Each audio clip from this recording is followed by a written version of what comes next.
hi friends TV blog चैनलाव गासैबो खुलुमबाय लोगोफोर जों दा बाजाराव थांनो ओंखारदों तुनतुलिजों आंजों शिवरात्रिनि गाबोन शिवरात्रि फुजा नालाय बाजार खालामना लायनोसै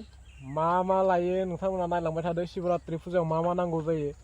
फुल डिटेल्सखौ मोनजोबगोन बे भिडियोआव दे बिदिब्ला चलो हाय लोगोफोर सफैबाय सालबारि बाजाराव नै नायलांबाय थादो मा लानाय जायो एबार तुनतुलिजों आंजों नै तुनतुलिया नै बेनो जादों सालबारि बाजार नायलांबाय थादों जों मा लानाय जायो एबार खालि लोगोफोर जोङो नै शिब फुजायाव मौरुसि नांगौ जायो नालाय मौरुसि लानोसै बे बेरे बिदै नै फुरा अरिजिनेल नाय बेरे बिदै बियो दा 100सो जागोन नामा आधा लिटाराव बेखौ लाग्रोनोसै खालि जों बेरे बिदैखौ लाना फैखांबाय लोगोफोर आरो नै बेयाव माबा लांफैबावसै त्रिशुल बायदिसिना मोनो बेयाव नै आरो गंगा दै मा लानाय जायो नायलांबाय थादो भिडियोखौ बिराद मानसि लोगोफोर नेयै दासो मोनबाय नै मा लाखानायदो गंगा दै बेयो शिब फुजानि थाखाय गंगा दै आरो नैबे अष्टगन्ध आरो नैबे माबा दं जेनिउ आरो नैबे दिरुं आरो नैबे कर्पुर आरो बे लाबाय नै माला बिबार माला बियो दा बिराद मानसि लोगोफोर नै जिरायना दं तुनतुलियाबो जना नायबाय दं दा बिदिब्ला आरो लाहैबावनोसै लोगोफोर मा लानाय जायो नायलांबाय थादो बेयाव खि लायांनो लोगोफोर खि पुरा अरिजिनेल ना एकदम बेयाव लानोसै लोगोफोर खि फुजानि थाखाय 100 ग्रामाव 100 सोरनोबा नांगौबा सालबारियाव फैनो हागोन खि नांगौबा बे दखानाव साहा दखानाव पुरा अरिजिनेल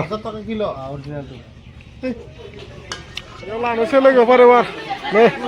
फिथाइ सामथाइ बायदिसिना आपेल आंगुर मा लानाय जायो नायलांबाय थादो लोगोफोर बिराद मानसिलै दिनैनि बाजाराव बे लालायनोसै जोङो मा लानाय जायो नायलांबाय था फुजायाव मा नांगौ जायो खिन्थिजोबगोन लोगोफोर बिराद मानसि बेखौ लागोन लाबाय लोगोफोर नै आपेल आंगुर जानाय थाव आरो मा बुङो इयो दालिम आरो बैग्रि लाबाय आरो मा लाबावनाय जायो नायलांबाय थादो चलो लानोसै थालिर मथा-मथि बाजारा जाबाय लोगोफोर नैयाव थालिर लादों आंनाव नै बेयाव थालिर लानोसै बहुद बुस्थु लाबाय नै थाबायनाय दा तुनतुलिया मना लाग्रा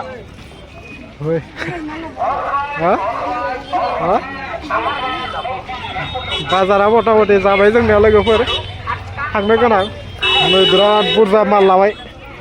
बेयाव लालायनोसै साथि लागायनो थाखाय गासा साथि गासा नै बेखौ लानोसै बेखौथ' नांखागोन नालाय फुजायाव बिराद मानसिलै माबा दा बेखौ लालायनोसै लोगोफोर जोंनिया दिनैनि बाजारा जोब्बाय दानिया जोङो होलांनोसै गोबां बाजार खालामबाय लोगोफोर फुजानि थाखाय